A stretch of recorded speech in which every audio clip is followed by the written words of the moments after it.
Hello everyone. आज हम लोग एक यूनिक चीज़ देखने जा रहे हैं, कोई नई चीज़ देखने जा रहे हैं। अभी तक हमने मैथमेटिक्स के प्रीरिक्विजिशन और फंडामेंटल्स को देखा है। आज हम लोग देखने जा रहे हैं यूपी टेट का PYQ। यूपी टेट का हम PYQ देखने जा रहे हैं, जो कि केवल और केवल इस सेक्शन में केवल मैथ की बात करेंगे। 2021 का ये PYQ है और जो आंसर्स निकाले हैं वो मैंने जो उसके क्वेश्चंस निकाले हैं और जो आंसर्स भी मैंने देखे हैं, रिचेक किए हैं, वो सारे के सारे निकले हैं टेक्स्ट बुक से। तो आप अगर चाहो तो उसे वहाँ से भी आप इसको चेक कर सकते हो और वेरीफाई कर सकते हो। तो ज़्यादा आपका टाइम नहीं वेस्ट करेंगे और हम स्टार्ट करेंगे PYQ में, यूपी टेट के PYQ 2021 मैथ्स। तो जो फर्स्ट क्वेश्चन है वो कुछ इस तरीके का है। अब देखिए, यहाँ पे लिखा है if A/3 is equal to B/4 is equal to C/7 then the value of this following equation. अब क्या करते हैं? अब सिंपल से हम करते हैं कि A/3 करते हैं इज इक्वल टू B/4 करते हैं और C/7 करते हैं, और इसके सबके इक्वल में एक एक कांस्टेंट जो है वो कर लेते हैं, K कर लेते हैं। कुछ लोग कुछ अलग अलग भी कर सकते हैं, K ज़्यादातर करते हैं तो हम K ही करेंगे। ठीक है, तो यहाँ से क्या होगा, यहाँ से हमारी वैल्यूज़ निकलेंगी। सॉरी भाई, तबीयत ठीक नहीं है तो थोड़ी सी बहुत खांसी वगैरह आ रही है, तो अगर इसमें थोड़ा डिस्ट्रैक्शन हो तो आई एम वेरी सॉरी। तो ए जो है इसकी वैल्यू निकल के आएगी, वो आएगी 3K। बी की जो वैल्यू निकल के आएगी वो आएगी 4K, और जो सी की वैल्यू निकल के आएगी वो आएगी 7K। ठीक है, अब यहाँ पे देखिए, ये ए की वैल्यू ये है, बी की वैल्यू ये है, सॉरी, बी की वैल्यू ये आ गई, और सी की नई वैल्यू जो है वो ये आ गई। ठीक, अब देखते हैं, अब हम इसके आगे बढ़ते हैं।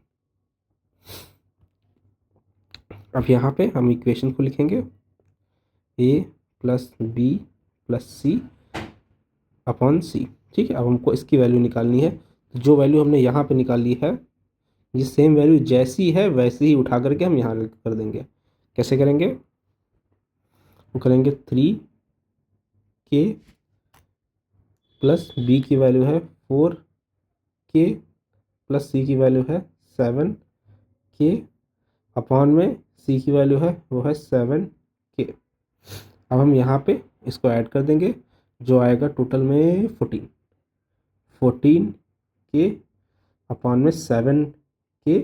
अब ये K से K कट जाएगा और 7 2 जा हो जाएगा, 14 2 आ जाएगा आंसर। ये आपका फाइनल आंसर है। अब सेकंड क्वेश्चन देखते हैं। अब सेकंड क्वेश्चन में देखेंगे, अब ये जो क्वेश्चन है ये कई सारे मेथड से किया गया है। जो मेथड मैंने अपनाया है वो मैं आपको बता देता हूँ। हालांकि जो आंसर है वो थोड़ा अलग अलग है, तो मैं ये आपसे रिक्वेस्ट करूँगा कि अभी जो मेथड मैंने अपनाया है, अगर उसमें कुछ गलती हो तो मुझे बताइएगा। मुझे कोई गलती नज़र नहीं आई। ओके, तो अभी हम आपको ज़्यादा टाइम वेस्ट नहीं करेंगे। एक सिंपल सा फार्मूला होता है। अब ये जो फार्मूला आपको बताने जा रहे हैं, ये एक्चुअली में काफ़ी बड़ा फार्मूला है। तो हम आपको पूरा फार्मूला नहीं बताएंगे, हम आपको शॉर्ट में करके बताएंगे, और जब कभी भी आगे चल के बात होगी कि कैसे किया, आगे चल के हम पूरा बताएंगे, तो आपको हम पूरी तरीके से एक्सप्लेन करेंगे। तो यहाँ पे क्या होता है कि ये जो आपका डेट दी होती है, हम सबसे पहले क्या करते हैं। अब इस क्वेश्चन को भी ध्यान से देखिए। इससे पहले मैं आपको आंसर बताऊँ, उसके क्वेश्चन को पहले ध्यान से देखिए। यहाँ पे दो डेट्स दे के रखी हैं। एक डेट है ये वाली, एक डेट है ये वाली।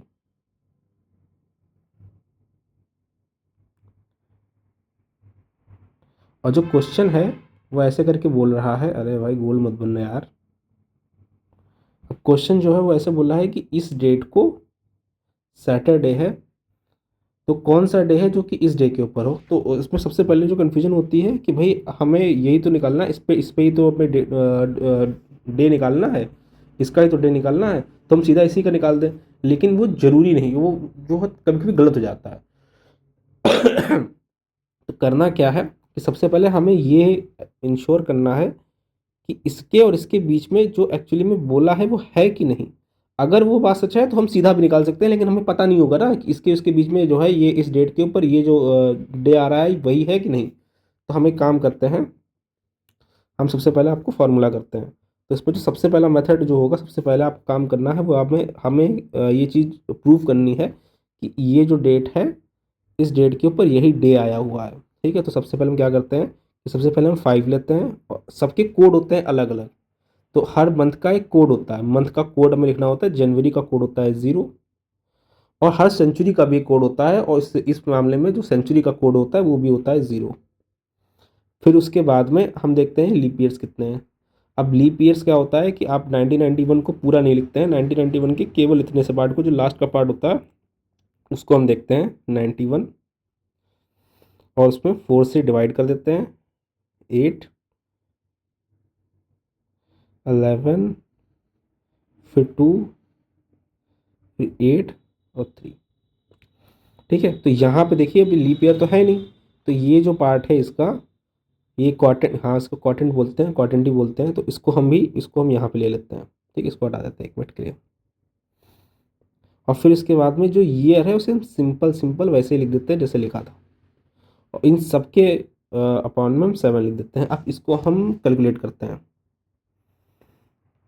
पूरा आंसर आपका आएगा 2791 upon 7 is equal to 118 upon 7। अब इसको हम डिवाइड करेंगे, जो हो जाएगा 118, तो ये आपका आएगा 7, 48, 6, 42, तो ये आपका आ गया। आप यहाँ पे ध्यान दीजिएगा, यहाँ पे हमने क्वार्टेंट को लिया था, ये 22 है, क्वार्टेंट को लिया था, लेकिन यहाँ पे हम क्वार्टेंट को नहीं लेंगे, यहाँ पे हम लेंगे रिमाइंडर। ये 6 जो है ये रिमाइंडर को हम लेंगे। अब जो आंसर आएगा उसका वो रिमाइंडर आएगा इसका, तो ये है 6। अब ये 6 क्या है? 6 है जब हम इस तरीके से करते हैं तो हम संडे, मंडे, ट्यूसडे, वेडनेसडे को सारे एक नंबर असाइन करते हैं। जो शुरुआत होता है संडे का वो होता है 0 से, और जो सैटरडे होता है लास्ट जो होता है वो होता है 6 के ऊपर। ठीक है, तो यहाँ पे हम क्या करेंगे, इसको सैटरडे है ये। अब यहाँ से ये प्रूव हो गया कि ये जो सैटरडे है ये वही है, जो लिखा है वो सही लिखा है। तो इसके बाद में हम आगे बढ़ेंगे, हम जो फाइनल डेट है उसको मैच करेंगे, और आपका ज़्यादा टाइम वेस्ट नहीं करेंगे, सीधा सीधा फार्मूला लगाएंगे। तो पहली चीज़ डेट लेंगे, डेट है 3। उसके बाद में मार्च का जो कोड होता है वो होता है 3, और जो सेंचुरी कोड है वो 0 है। 90 हंड्रेड्स की बात हो रही है तो सेंचुरी कोड उसका होता है 0। और फिर उसके बाद में अब 92 देखते हैं, क्या 92 एक लीप ईयर है? इसको हटा देते हैं। 92 क्या एक लीप ईयर है?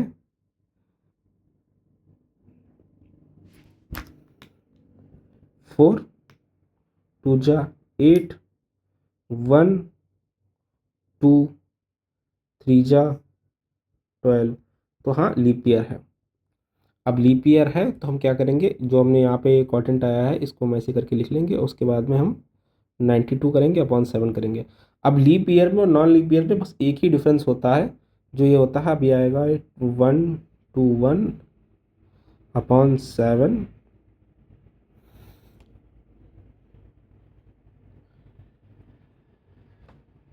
और फिर उसके बाद में हम इसको भी डिवाइड कर देंगे।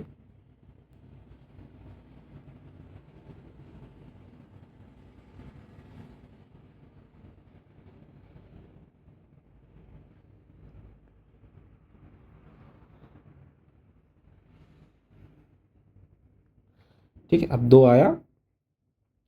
अब यहाँ पे जो इसका आंसर है रिमाइंडर में वो हम 2 लिखेंगे।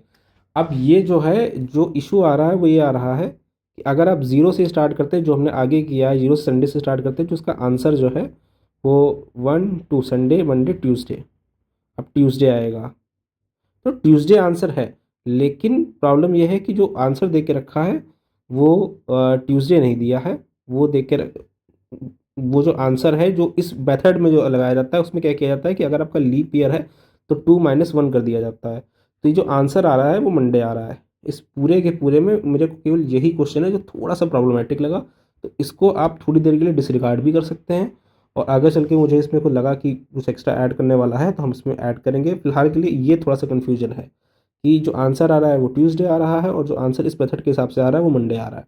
ठीक है, तो इस पर टाइम ना वेस्ट करके हुए हम आगे बढ़ेंगे। आप इस वाले क्वेश्चन में कलर चेंज कर देते थोड़ा सा। क्या करना है, इसको सिंप्लीफिकेशन है, सिंपल सा है। इसमें हमें ब्रैकेट ओपन, सिंप्लीफिकेशन में हम ब्रैकेट ओपन करेंगे। तो सबसे पहले क्या करना है, ये माइनस का जो फॉर्म है इसको हम पलटेंगे। ठीक है, तो ये 3 और इसकी पावर 3। ठीक है, ये पूरा का पूरा जो है वो डिज़ोल्व हो गया। माइनस में 4 और ये सबसे पहले हम इसको पलटेंगे, तो ये हो जाएगा 4 अपॉन है वो चला जाएगा और ये हो जाएगा 2। उसके बाद डिवीजन यहाँ पे भी हम इसको पलटेंगे, ये माइनस का है, जो पावर है माइनस की, इसको प्लस में जब करेंगे तो जो पूरा का पूरा ये पार्ट है पलटेगा। इसमें पहले भी पलट के रखा है हमने। अब क्या करेंगे, हम इसको सीधा सीधा जो कैलकुलेशन है हम सीधी सीधी कैलकुलेशन कर देंगे। 27 माइनस 16 डिवाइडेड बाई 64, जो कि हो जाएगा 11/64। ठीक है, ये इसका करेक्ट आंसर है। अब हम आगे बढ़ेंगे। ये जो है इसमें क्या करना है कि जो क्वेश्चन दे के रखा है उस पर करना है कि जो ट्रायंगल है, जो एक ट्रायंगल होता है उसमें से कौन सी साइड है जो ट्रायंगल की पॉसिबल साइड हो सकती हैं। ठीक है, तो हमें क्या करना है कि देखिए ऐसा होता है कि अगर जो ट्रायंगल की सबसे जो बड़ी साइड होती है, मान लेते हैं कि अगर ये जो है उसमें से अगर ये ट्रायंगल की सबसे बड़ी साइड है, उसमें अगर ये ट्रायंगल की सबसे बड़ी साइड है, मान लेते हैं ये एक्स है और ये वाई है और ये जेड है, तो जो दोनों का एडिशन होना चाहिए वो इससे कम होना चाहिए, और सॉरी इससे ज़्यादा होना चाहिए। तो मान लेते हैं एक्स जो है, जो सबसे बड़ी वाली सबसे बड़ा वाला नंबर है वो छोटा होना चाहिए इससे, वाई से और जेड से। और इसमें में से केवल एक ही कॉम्बिनेशन है दोनों का, इसमें से इसमें जो है बराबर आ रहा है, इसमें छोटा आ रहा है और इसमें बराबर आ रहा है। ठीक है, तो हम ये वाला जो है इसको हम सही करेंगे, ये जो है सही है। ठीक है, इसको थोड़ा सा याद रखिएगा और ये सिंपल सा हो जाएगा, कोई बहुत बड़ी चीज़ नहीं है। ओके, अब इसके ऊपर आते हैं। इस क्वेश्चन को ध्यान से देखना है। अब ये जो पार्ट है हमें दिखाना है कि इसे असेंडिंग ऑर्डर में करना है। अब असेंडिंग ऑर्डर में करना है तो सबसे पहले हम क्या करते हैं, इसको हम एक तरीके से लिखते हैं 1/2 सॉरी, 4 इज इक्वल टू 1/3 और 5 इज इक्वल टू 1/4। अब हमें करना क्या है, अब हमें इन तीनों जो ये पावर्स हैं इसमें इसका ये भी नहीं चलेगा, ये देखते चलेगा, हाँ ये चलेगा, इसका इसका और इसका हमें करना है एलसीएम। ठीक है, एलसीएम, एलसीएम करेंगे 2, 3 और 4 का, ये आ जाएगा 12। अब एलसीएम का क्या फ़ायदा है, तो हमें करना यह है कि हमें इसकी जो बेस पावर है, सबकी सबकी जो बेस पावर है वो हमें 12 बनानी है। हमें इसको भी 12 बनाना है, इसको भी 12 बनाना है, फिर इसको भी 12 बनाना है और फिर इसको भी 12 बनाना है। तो अब हमें क्या करना है 12 बनाने के लिए,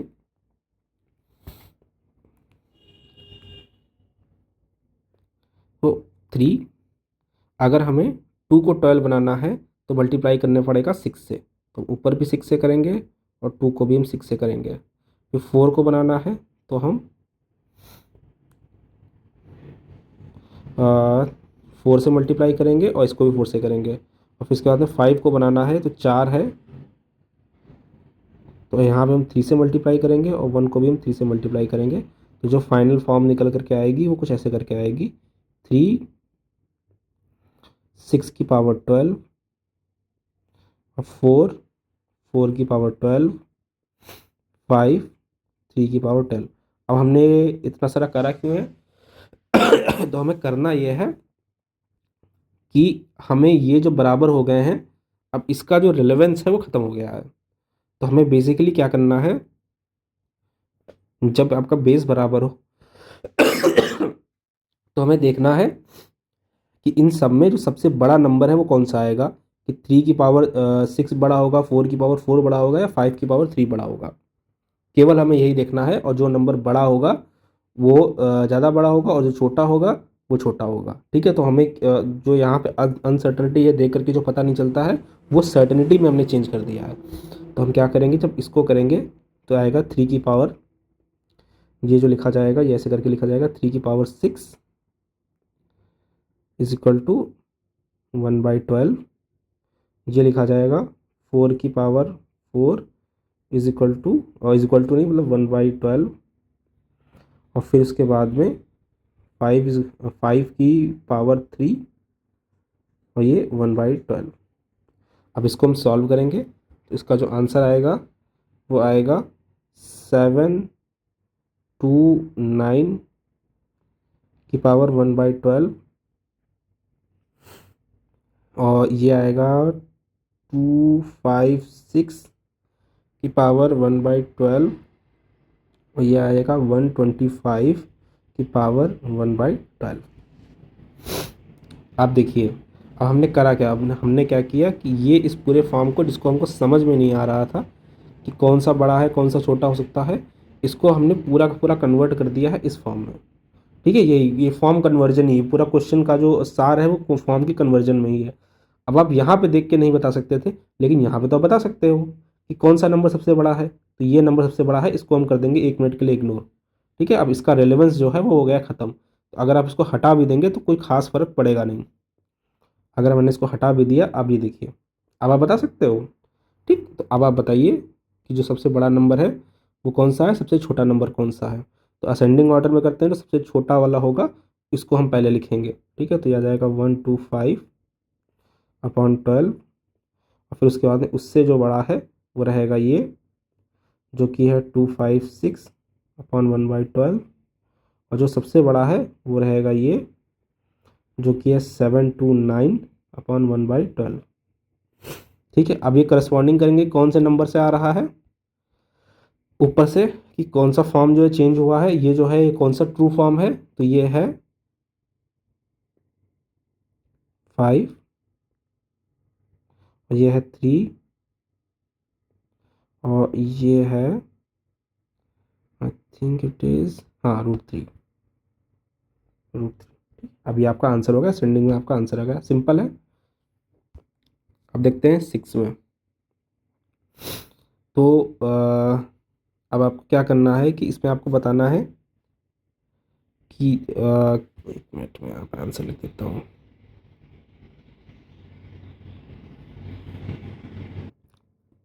तो क्वेश्चन है, केंद्रीय प्रवृत्ति में कौन सा उपाय प्रभावित होता है यदि अवरोही क्रम में व्यवस्थित डेटा दोनों सिरों पर ये अत्यधिक टिप्पणियों को हटा दिया जाए। तो ये समझाने में थोड़ा टाइम लग जाएगा, तो सीधा सीधा हम आपको आंसर ही बता देते हैं, जो होगा mean and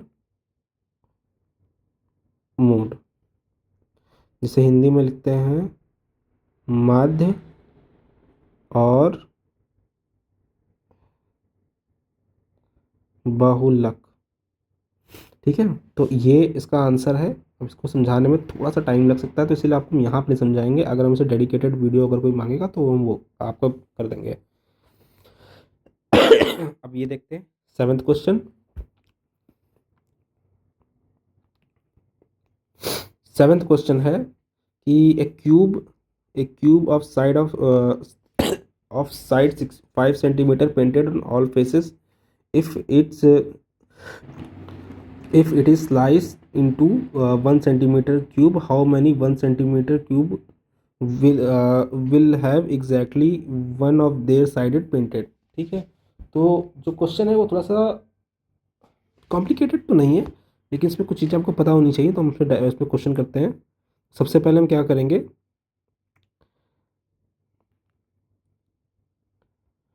smaller cubes with 3 face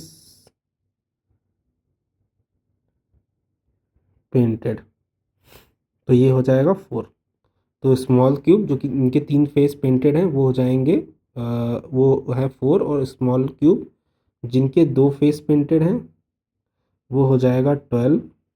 small cubes जिनका एक फेस पेंटेड है उनका जो नंबर हो जाएगा वो हो जाएगा 9। तो अब चूंकि जो जो क्यूब होता है उसके 6 फेस होते हैं, तो एक साइड में है 9 फेस, तो 6 साइड में जो होगा वो हो जाएगा 9 × 6 इज इक्वल टू 54। ये आपका आंसर हो जाएगा। अब ये देखते हैं, इसका आंसर देखते हैं। Find the sum of all interior angle of a pentagon. तो इसका एक बहुत ही सिंपल सा फॉर्मूला होता है, और इसका कोई मतलब कोई शॉर्टकट नहीं है, कोई ट्रिक नहीं है। हालांकि ट्रिक वर्ड में बार बार यूज़ करना पसंद नहीं करता हूँ, लेकिन ये एक सिंपल सा फॉर्मूला है। अगर आप इसको याद करेंगे तो आपका काम जो है काफ़ी हद तक आसान हो जाएगा। ये ऐसी चीज़ है जिसको मतलब समझा नहीं जा सकता, समझ भी सकते हैं, लेकिन आप इसको याद कर लें, रट लें, वो ज़्यादा सही है। n-2 is equal to 180 degree. ठीक है, तो n क्या है? n यहाँ पे है कि जितने भी साइड्स हैं, तो पेंटागन में कितने होते हैं? 5 साइड्स होते हैं। तो 5 - 2 इज इक्वल टू 180 डिग्री, जो कि हो जाएगा 540 डिग्रीज। ठीक है, इसको आप रट लें तो ज़्यादा सही है। ठीक है, समझने वाला कुछ है नहीं इसमें। अब आगे देखते हैं, 9th क्वेश्चन को हम देखते हैं।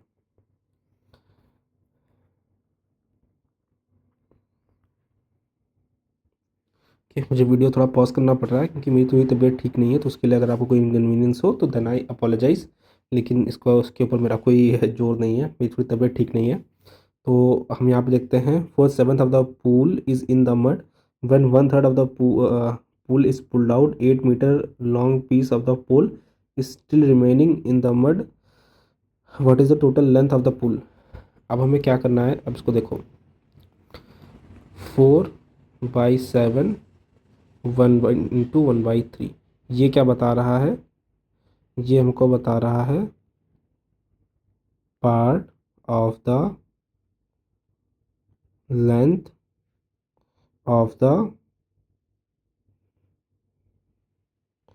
Pool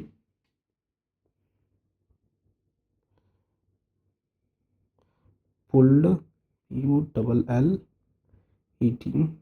pulled out, pulled out. Okay, ये हो गया आपका पुल्ड आउट। इतना तो आपका पुल्ड आउट कर दिया। अब ये जो है, अब यहाँ पे हमें क्या करना है कि एक बहुत सिंपल सा चीज़ है कि हमें निकालना है पार्ट ऑफ द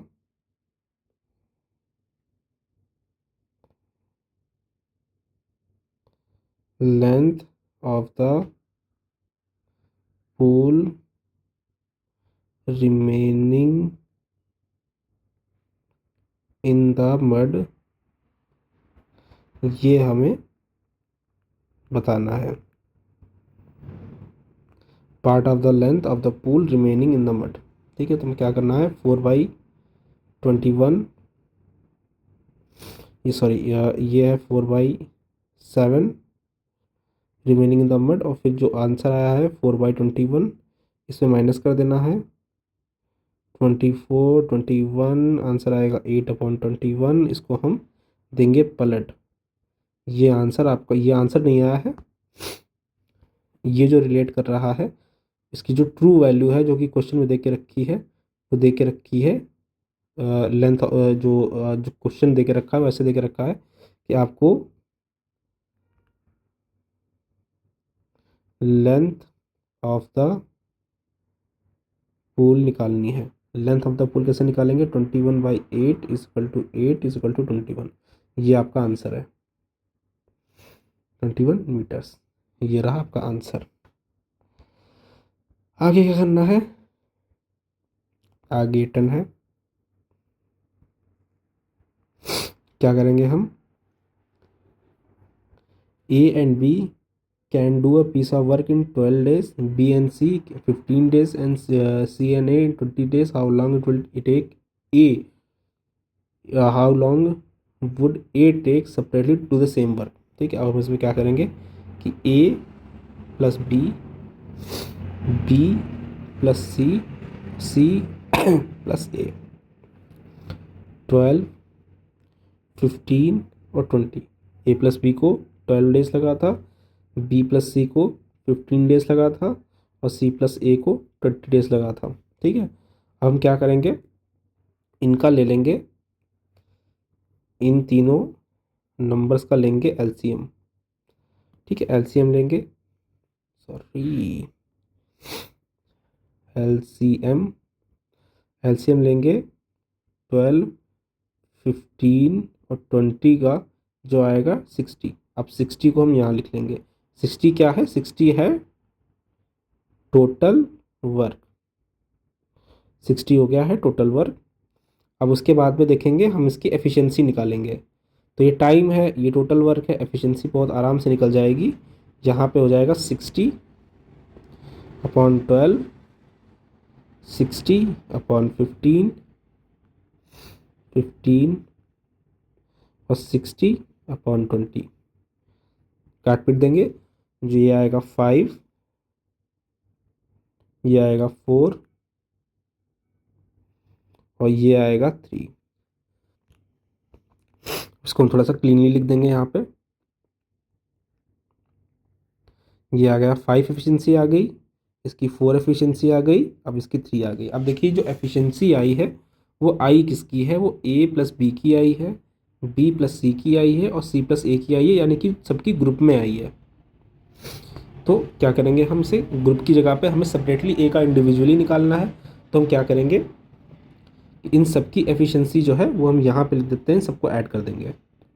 जो आएगा A plus B, B plus C और C प्लस ए, इनको हमने ऐड कर दिया, जो आया 12।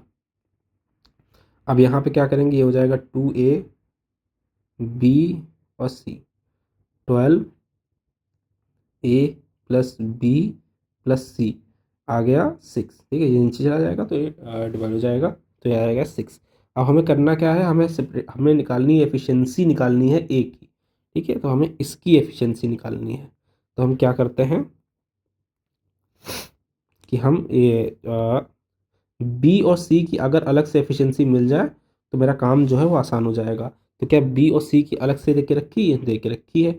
इसकी क्या हो जाएगी एफिशिएंसी है 4, तो ए प्लस 4 इज इक्वल टू 6। जो ए की सेपरेट निकल के आई वो आई 2। ठीक है, अब ये आगे एफिशिएंसी, आंसर नहीं है, एफिशिएंसी आ गई। सेपरेट ए को करने में कितना टाइम लगेगा? तो जो टोटल वर्क ऑलरेडी दे के रखा है और ए की ये एफिशिएंसी है, तो हो जाएगा 60 अपॉन में 2 इज इक्वल टू 30।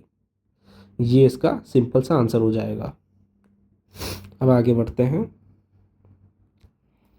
ये क्वेश्चन है जो I mean it's not tricky और समथिंग, आपको बस एक चीज़ पता होनी चाहिए, ट्रिक तो कर इसकी कोई नहीं है, कि अगर बात आती है कि हमें इस तरह का क्वेश्चन आता है 14, 13, 14, 42, 21 और 33, 55, 22। तो हमें करना क्या होता है कि अगर HCF दे के रखा है तो जितना भी ऊपर वाला ये पार्ट है उसका तो हम लेंगे HCF। ठीक है, उसका तो हम HCF ही लेंगे जो हमें बोला है। लेकिन जो नीचे दे के रखा है ये वाला पार्ट जो है, इसका हम लेंगे जस्ट इसका ऑपोजिट। तो HCF है तो हम इसका लेंगे LCM और आंसर निकल आएगा। ऊपर वाले पार्ट का HCF, नीचे वाले पार्ट का LCM। ठीक है, करेंगे तुरंत के तुरंत आपका आंसर निकल आएगा। छोटा सा ट्रिक नहीं है, लेकिन ऐसे ही क्वेश्चन करे जाते हैं सारे। तो 14 HCF ऑफ 14, 42, 21 जो कि आएगा 7 और LCM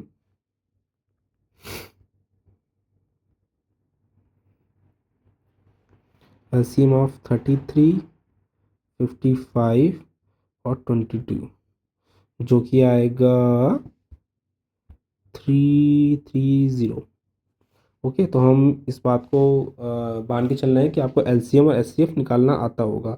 तो सिंपल से हम यहाँ पे लिख देंगे ऊपर की तरफ HCF है, HCF आपको निकालना है, तो सबसे पहले ऊपर की तरफ हम लिखेंगे HCF और नीचे की तरफ हम लिखेंगे LC, इसका LCM, अरे भाई लिखो यार, LCM, HCF आया है 7, LCM आया है 330। आगे देखते हैं 12, इसका निकालना है स्क्वायर रूट। ठीक है, तो स्क्वायर रूट निकालना है। स्क्वायर रूट कैसे निकालेंगे? स्क्वायर रूट निकालने के लिए देखिए ऐसा होता है कि इसमें आप सबसे पहले देखिए कि स्क्वायर रूट निकालने के तरीके क्या होते हैं इस तरह के क्वेश्चन में। तो यहाँ पे जो फार्मूला लगेगा, अभी फार्मूला आपको पता कैसे चलेगा कौन सा फार्मूला लगेगा, वो आपको प्रैक्टिस से ही पता चलेगा। तो ये फार्मूला जो लगेगा वो हमें इसे क्या करना है, इसे हमें A+B के फॉर्म में करना है। A+B के होल स्क्वायर के फॉर्म में करेंगे तभी इसका स्क्वायर रूट निकल करके आएगा A+B के फॉर्म में। ठीक है, जब आप इसको प्रैक्टिस करेंगे तो इस तरह के क्वेश्चन को आप तुरंत के तुरंत पहचान लेंगे। तो यहाँ पे हमें करना क्या है कि हमें जो फार्मूला लगाना है वो ये लगाना है,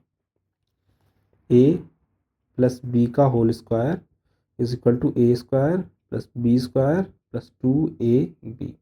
ये फार्मूला आपका लगेगा। ठीक है, अब यहाँ पे देखो, अभी फार्मूला लगे कैसे यहाँ पे, क्योंकि यहाँ पे मेरे को स्क्वायर स्क्वायर तो दिख नहीं रहा है, तो हमें यहाँ पे करना पड़ेगा एक सच्चे भारतीय की तरह, यहाँ पे हमें करना पड़ेगा जुगाड़। जुगाड़ कैसे करेंगे इस मामले में, हम कैसे जुगाड़ करें? तो देखो ये पार्ट देखो, अब यहाँ पे देखिए,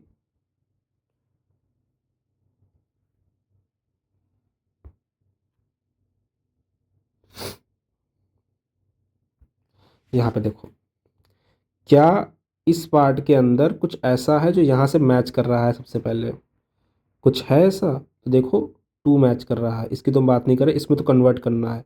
हम फिलहाल के लिए इससे डील करेंगे, केवल इतने पार्ट से। तो यहाँ पे देखो 2 मैच कर रहा है। ठीक है, ये यहाँ पे कुछ मैच नहीं कर रहा है, और यहाँ पे 10 है। तो क्या कुछ ऐसा हो सकता है कि हम 7 को कुछ ऐसे रूप में तोड़ें जो प्लस में आए और रूट में वो 10 करे? तो क्या 5 और 2 को जब मल्टीप्लाई करेंगे तो 10 नहीं हो जाएगा? तो हम यहाँ पे करेंगे 5+2 +2√10। देखो आया तो अब भी नहीं। ठीक है, आया तो अब भी नहीं, अब स्क्वायर तो है नहीं है। तो स्क्वायर बनाने का तरीका है, स्क्वायर लगाने का भी जुगाड़, हम इसको रूट कर देंगे। √5 स्क्वायर √2 स्क्वायर।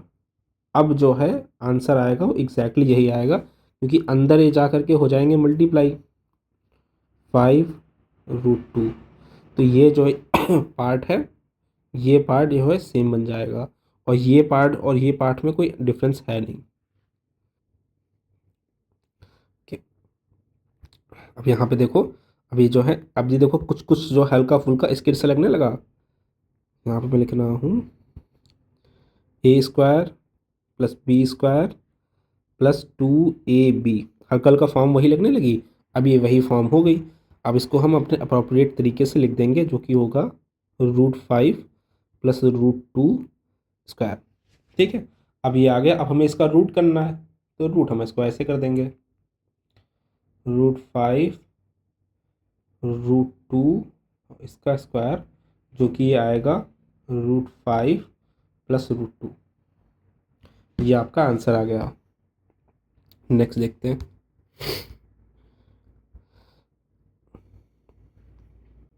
इस क्वेश्चन को देखेंगे, a square and a quadrilateral triangle have a side in common if a side of a triangle is 4/3 centimetre long, find the perimeter of the figure obtained. करना क्या क्या है भाई, करना है, समझो कि क्या कह रहा है। यहाँ पे क्या कह रहा है, ये मान लेते हैं कोई स्क्वायर है, स्क्वायर ही नहीं लग रहा है,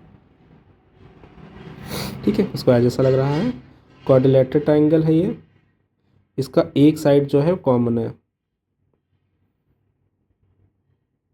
ठीक है, एक साइड कॉमन है, और एक जो एक ट्राइंगल का साइड है वो 4/3 है। तो जो प्रॉपर्टी होती है स्क्वायर और क्वाड्रिलेटरल की वो इस तरीके से होती है कि अगर ये है तो ये भी यही होगा, 4/3 4/3 4/3 4/3। अब इस वाले पार्ट को हम काउंट नहीं करेंगे, इस वाले पार्ट को हम काउंट क्यों नहीं करेंगे, क्योंकि ये पैरामीटर है। बात जो हो रही है यहाँ पे बाहर की हो रही है, अंदर की तो हो नहीं रही है। तो यहाँ पे कितनी साइड्स हैं, तो यहाँ पे 5 साइड्स होगी। जो फिगर आपने ऑब्टेन किया है इसका पैरामीटर, पैरामीटर ऑफ फिगर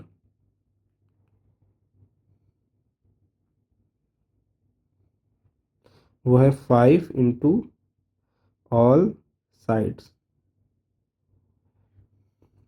तो 5 into 4/3 is equal to 20/3 is equal to 6/2/3 आपका आंसर है। अब आगे बढ़ते हैं 14।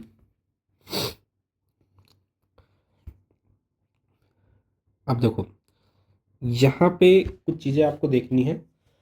देखो अगर इस तरह का क्वेश्चन आएगा तो ये बात तो आपको मान करके रखनी है कि आपको ये वाला काम तो बिल्कुल नहीं करना है। 1 1 4 3 4 5 ये काम तो आपको बिल्कुल नहीं करना है। ये बात तो आपको 100% पता है, क्योंकि अगर आप ये करने बैठेंगे हो ही नहीं पाएगा। पेपर पर सब छोड़ दो, अगर आप ये करने बैठ जाओगे पेपर वहीं पर छोड़ देना, नहीं होगा आपका सिलेक्शन।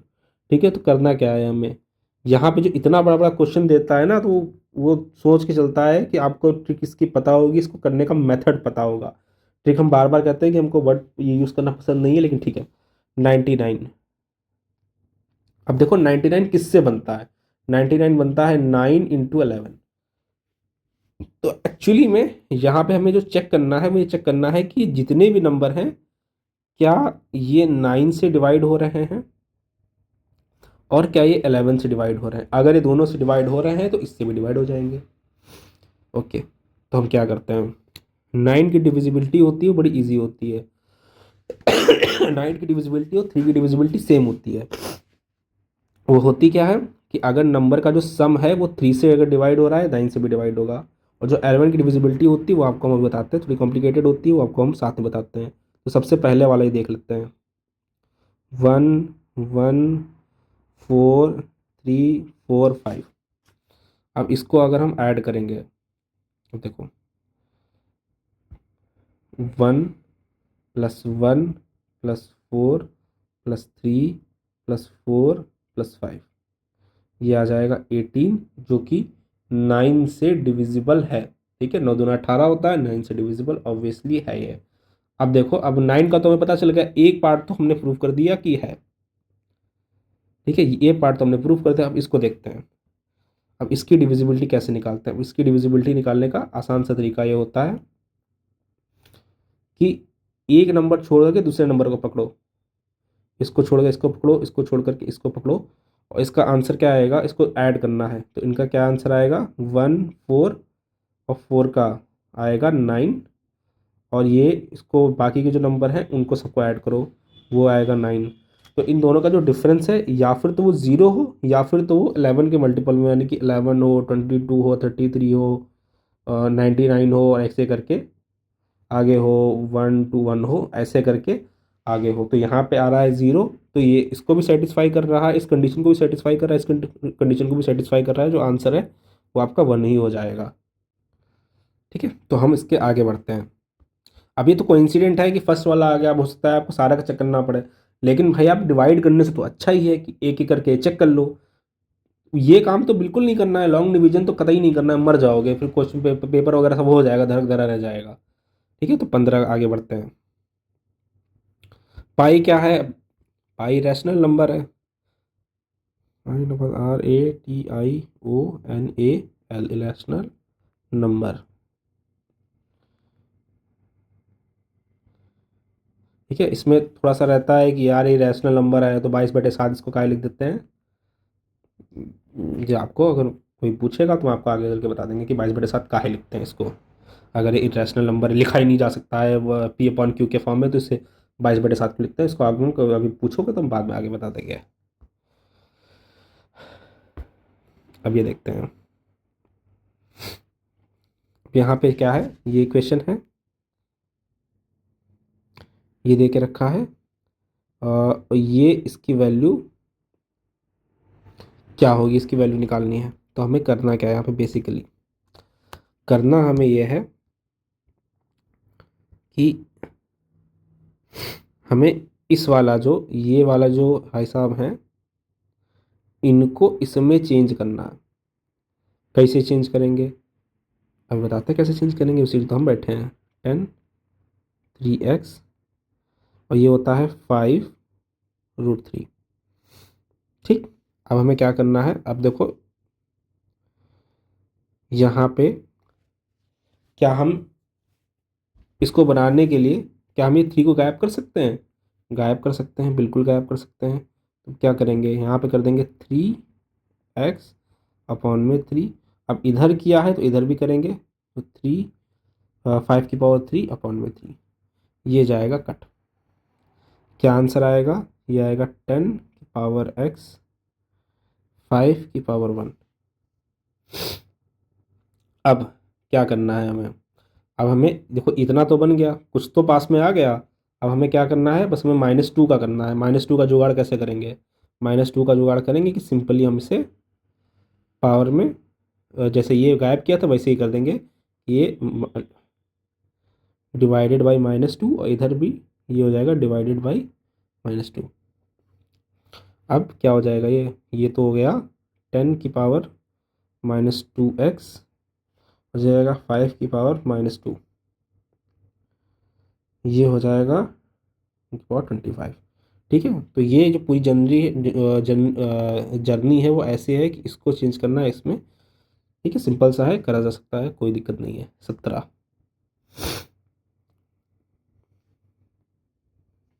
तो ये सिंपल क्वेश्चन है। 16,075 divided by number two give quotient 167 और रिमाइंडर 43, डिवाइजर निकालना है। ठीक है, सिंपल सा इक्वेशन होती है। इक्वेशन क्या है, इक्वेशन है नंबर जो है वो आप लिखोगे, डिवाइज़र जो होता है वो यहाँ पे x मान लेंगे, क्वाटेंट 167, और जो रिमाइंडर है प्लस में इतना। ये होता है पूरी की पूरी equation, number divisor quotient divided by remainder. इसको सॉल्व कर देंगे, क्या करेंगे, सॉल्व करेंगे इसको। 16075 - 43 = 167 इंटू एक्स, यह जाएगा 16032, हो जाएगा 167x। अब इसको हम करेंगे तो ये हो जाएगा x = 96। ठीक है, सिंपल सा आंसर है, हो जाएगा। आगे बढ़ते हैं। इसमें देख रखा है 50 से पहले कितने पॉजिटिव प्राइम इंटीजर्स होते हैं, तो इसका जो सिंपल सा आंसर है वो है 15। इसका कोई शॉर्टकट कट नहीं है, इसको रट लो। अब इसको देखते हैं, अब इस क्वेश्चन को देखेंगे। अब ये क्वेश्चन ऐसा है, इसमें मुझे लगता है कि हिंदी का मुझे डाल देना चाहिए था, हिंदी का आपको ज़्यादा समझ में आता। लेकिन चलो, अब इंग्लिश करेंगे। Twice the large of two numbers and is 3 more than the 5 times the smaller number. अब इतने पार्ट को देखो, इतने पार्ट को देखना, हाईलाइट कर देते हैं।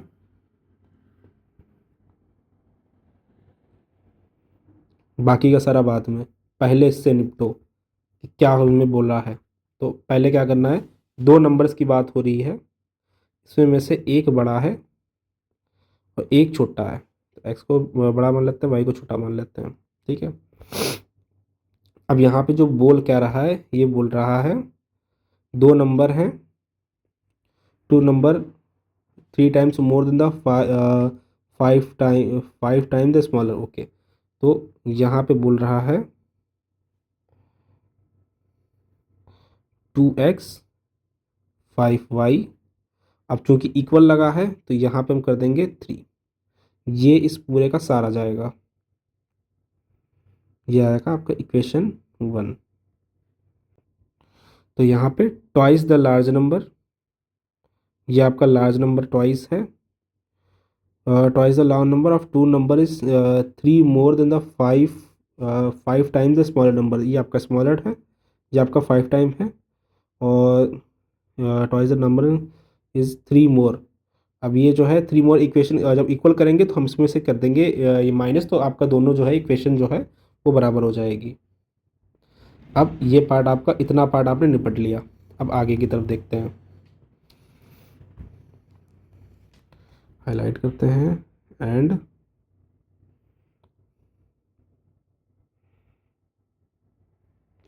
इससे निपटते हैं। क्या है, sum of 4 time the larger and 3 times smaller is 71।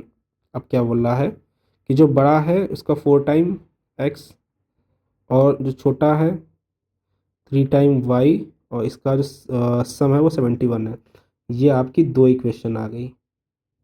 अब ये दो जो इक्वेशन हैं, अब आपके दो ही वेरिएबल हैं, ये वेरिएबल है और ये वेरिएबल है, एक्स और वाई वेरिएबल है। अब दो इक्वेशन है, दो इक्वेशन के बाद में इसको बहुत ही आसानी से निकाला जा सकता है।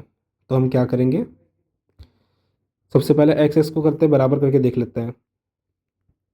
क्या करेंगे, जो फर्स्ट है इसको मल्टीप्लाई कर देंगे 2 से।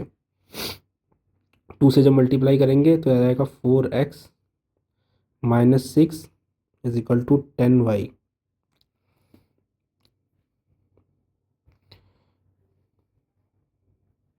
यहाँ पे एक्स वाई को जो है वो थोड़ा सा नियमित तरीके से लिख देते हैं, 4x minus 10y is equal to 6। ठीक है, इधर उधर कर दिए। अब यहाँ पे क्या करेंगे, जो सेकंड इक्वेशन है उसको नीचे लिख देंगे। इसमें यहाँ आपको सुनने की फिलहाल के लिए कोई ज़रूरत नहीं है। ये हो जाएगा 4x प्लस 3y प्लस 71। अब करेंगे इसको माइनस, यहाँ माइनस हो जाएगा, तो ये तो हो जाएगा माइनस का 13y 65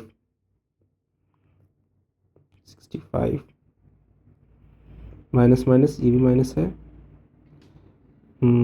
हाँ ये भी माइनस हो जाएगा, ये माइनस हो जाएगा, ये जाएगा कट। ये जब कट्टा पट्टम करने के बाद में y इजकल टू 5 तेरह, हाँ 53 65 5 इजकल टू 5। अब देखो y की वैल्यू आ गई। अब यहीं तक झमेला था, एक की वैल्यू आ गई, दूसरी की वैल्यू आप किसी से भी निकाल सकते हो। तो हम इक्वेशन फर्स्ट यहाँ पे लिखेंगे, ये आपकी इक्वेशन फर्स्ट है जो है 2x 3 equal to 5y। y की वैल्यू रख देंगे यहाँ पे 2x minus 3 equal to 5 into 5। जो x की वैल्यू आ जाएगी वो आ जाएगी 14।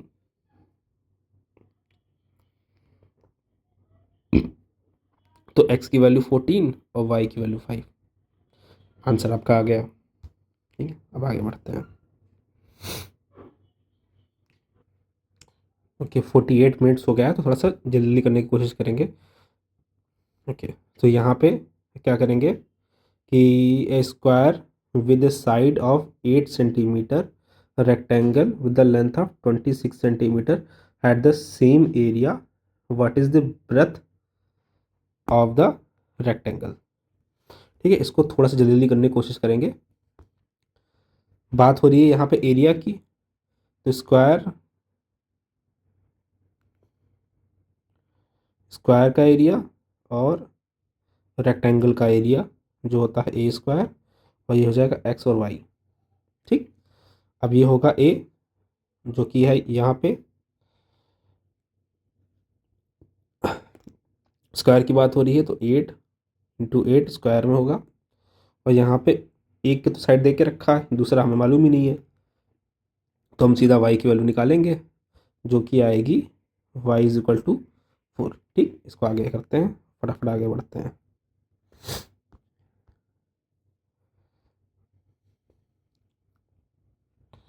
If the cost price of an article is 3/2 of its selling price, then the profit or the loss of the loss percentage क्या होगा, लॉस परसेंटेज क्या होगा हमें निकालना है।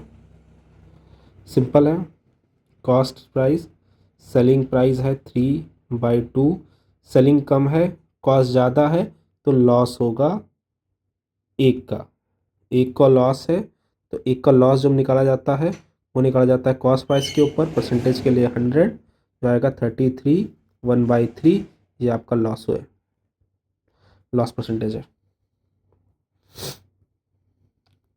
22 देखते हैं।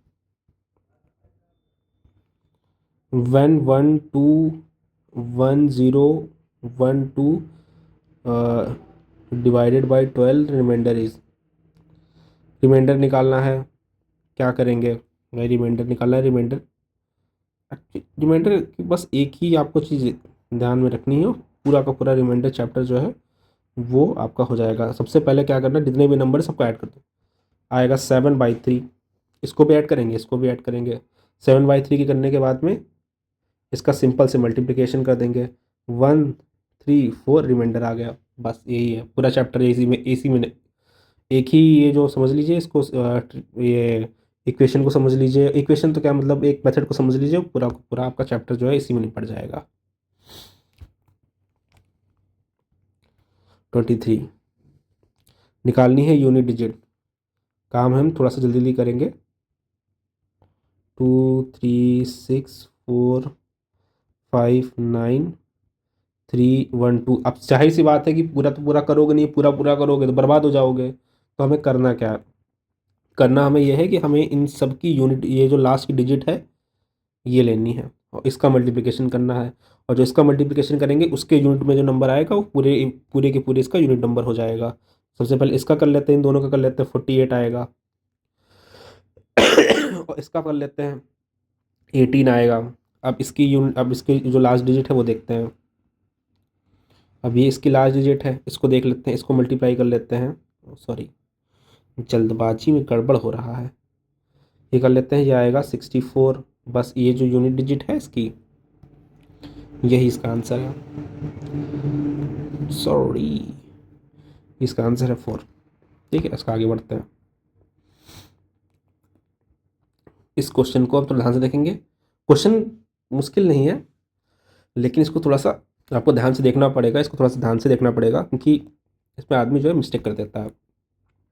सबसे पहले क्या करना है कि हमें सबसे पहले मीन दे के रखा है, यहाँ पे देखिए मीन दे के रखा है और यहाँ पे एक वैल्यू गायब है, तो मीन से हम सबसे पहले एक वैल्यू निकाल लेंगे और फिर उसके बाद में हमें मीडियन निकालना पड़ेगा। मीडियन आप तभी निकाल सकते हैं जब सारी वैल्यूज़ हों।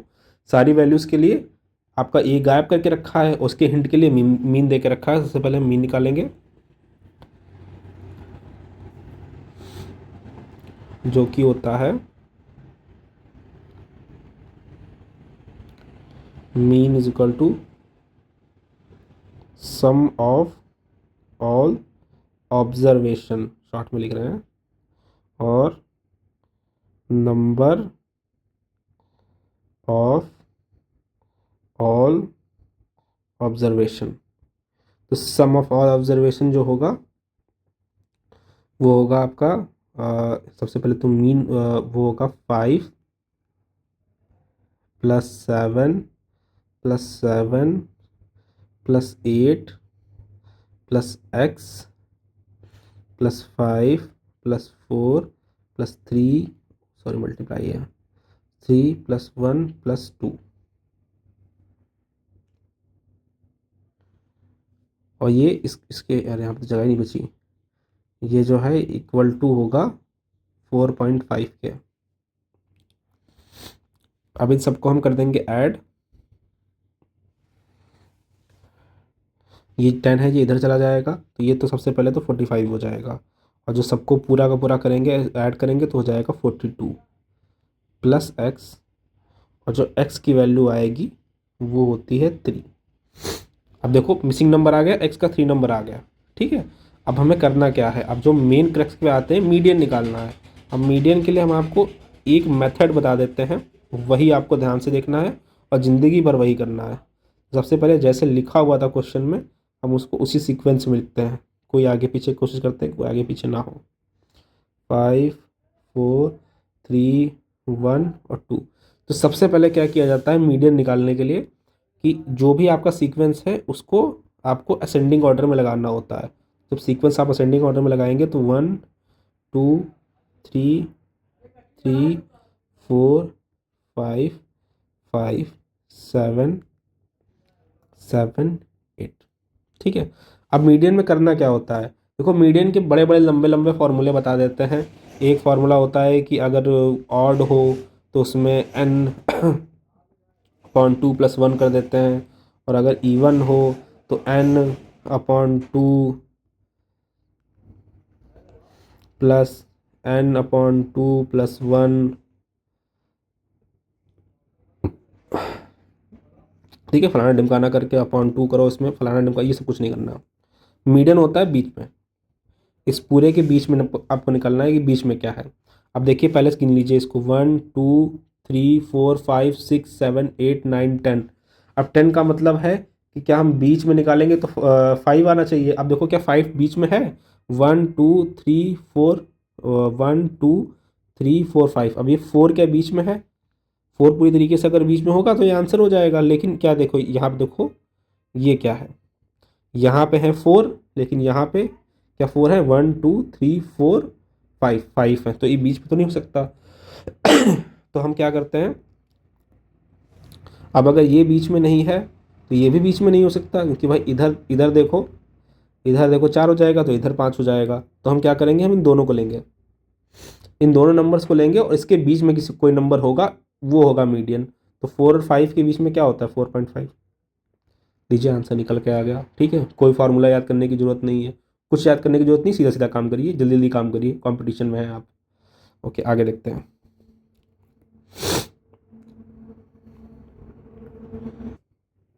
अभी आते हैं, ये कोई मतलब मैथमेटिक बेस्ड नहीं, स्टेटमेंट बेस्ड क्वेश्चन है कि most important person related to the method of analysis of variation in statics. तो वो हैं R.A. फिशर। ठीक है, रट्टा मारने वाला क्वेश्चन है, मैथ का कुछ है नहीं, बस स्टेटमेंट बेस्ड क्वेश्चन है, करना है। अब इसको देखते हैं। ठीक है, देखने में काफ़ी हैवी क्वेश्चन लगेगा, लेकिन है कुछ नहीं इस क्वेश्चन में। अब पूछ क्या रहा है कि आपको इसमें आपको कुछ कंडीशंस दी हैं कि ये जो है DEF, मतलब ये D और ये EDF जो है वो मिड पॉइंट है ABC में, इसके और इसके और इसके बीच में ये मिड पॉइंट है। ठीक है, मिड पॉइंट है, अच्छी बात है। तो इसके बीच में जो कंडीशन बन रही है उसमें से ये देखिए इन सब में से क्या सही होगा, तो इन सब में जो सही होगा वो ये होगा। ठीक है, सही ये क्यों होगा, क्योंकि यहाँ पे जो दे रखा है DEF, यहाँ पे मैं थोड़ा सा कलर कॉन्ट्रास्ट कर देता हूँ, ये जो है ये वाला पार्ट है, ये इन सब का 1/4 होगा। ठीक है, तो ये सिंपल सी प्रॉपर्टी है, याद करनी है, याद कर सकते हैं, और ये इसका 1/4 होगा। अब यहाँ पे 3 प्रॉपर्टी दे के रखी हैं, अर्थमेटिक मीन, ज्योमेट्रिकल मीन और हार्मोनिक मीन। अब इसके बीच में कंडीशंस दे के रखी हैं कि आपको बताना है कि इसमें से सही क्या है, तो इसका जो सही आंसर है वो ये है। ठीक है, इसको करेंगे, हम आगे बढ़ जाएंगे। अब इसको देखते हैं बोल क्या रहा है एग्जैक्टली। तो यहाँ पे बोल क्या रहा है, if the difference and the product of two number is 5 and 36 respectively, then their reciprocal differ by. तो हम यहाँ पे देखते हैं कि इसका सबसे पहले मतलब क्या है, एक एक करके, फिर उसके आगे देखते हैं।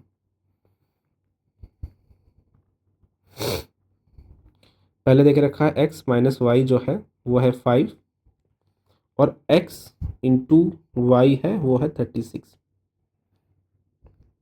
अब इसमें आप क्या कर सकते हो, दो दो आपने इक्वेशन हैं भी, दो इक्वेशन में एक थोड़ा सा लंबा मेथड हो जाएगा, लेकिन आप x और y की वैल्यू निकाल सकते हैं और आगे इसके काम कर सकते हैं। तो इसमें एक्चुअली में इसमें पूछा गया है, पहले वो देखते हैं। देयर रेसिप्रोकल डिफर बाई, तो यहाँ पे जो एक्चुअली में जो क्वेश्चन उन्होंने पूछा है वो ये पूछा है कि आपको बताना है 1/x माइनस 1/y, ये आपको बताना है, और कुछ भी आपको नहीं बताना है। तो हमें करना क्या है, अब देखो इसको जो है यहाँ पे हम लिखते हैं 1/x 1/y। अब इसको अगर हम थोड़ा सा ध्यान से देखें तो ये तो मल्टीप्लाई हो जाएगा, और ये हो जाएगा y minus x, their reciprocal differ by, इस पर कम ज़्यादा होते कि लिखा नहीं है, and their reciprocal is differ by x minus y, y x बड़ा होगा, वाई छोटा होगा। ओके ठीक है।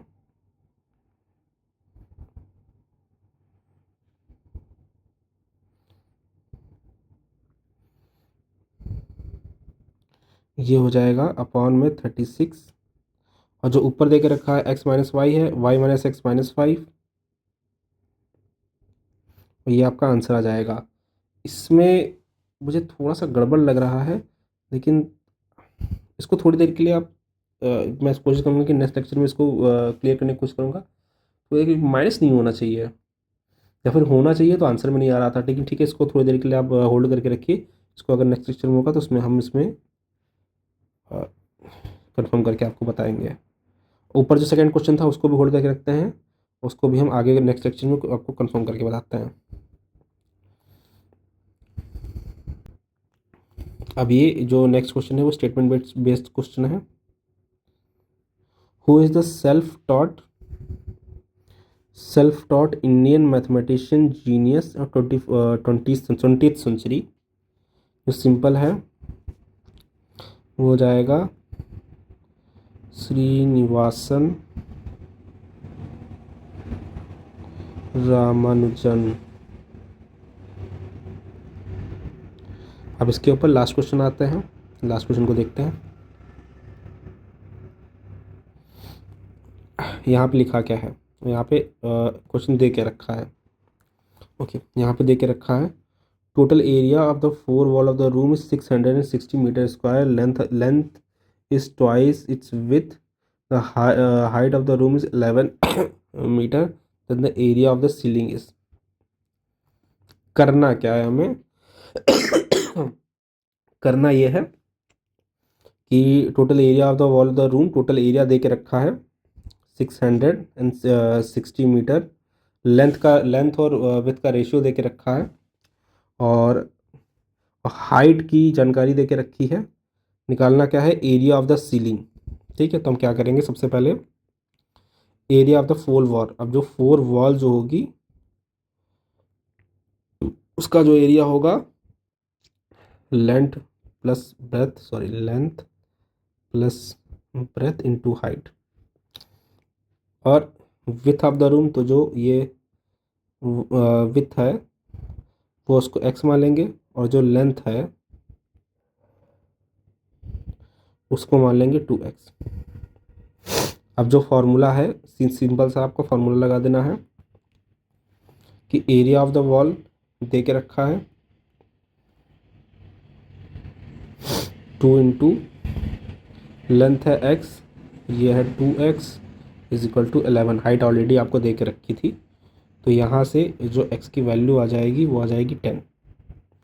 ठीक है, तो लेंथ जो है वो आपकी 10 अगर हो गई, यहाँ पे लिख देता हूँ, लेंथ अगर आपकी 10 हो गई तो जो विड्थ जो है 10 हो गई, तो लेंथ जो है आपकी 20 हो जाएगी। जो एरिया ऑफ द सीलिंग है इसी के मल्टीप्लिकेशन से आएगा, तो 10 इंटू 20 इज इक्वल टू 200। और ये आपका पूरा हो गया। लेक्चर आपका 1 घंटे से ऊपर हो चुका है। होपफुली अगर आपने लेक्चर देखा है तो उसमें दो क्वेश्चन है जिसमें थोड़ी सी कन्फ्यूजन है, वो आपको नेक्स्ट जो लेक्चर बनाएंगे उसमें हम आपको कंफर्म करने की कोशिश करेंगे। तो होपफुली आपको लेक्चर देख करके कुछ फ़ायदा हुआ हो। अगर इस लेक्चर में कोई कमी हो उन दो क्वेश्चंस के अलावा तो वो मुझे इन्फॉर्म करें, और होपफुली आपका दिन शुभ हो, और नेक्स्ट टाइम पे आप आकर के इस चैनल से आकर के पढ़ें। Thank you very much, good bye, good afternoon, good evening, tata bye bye.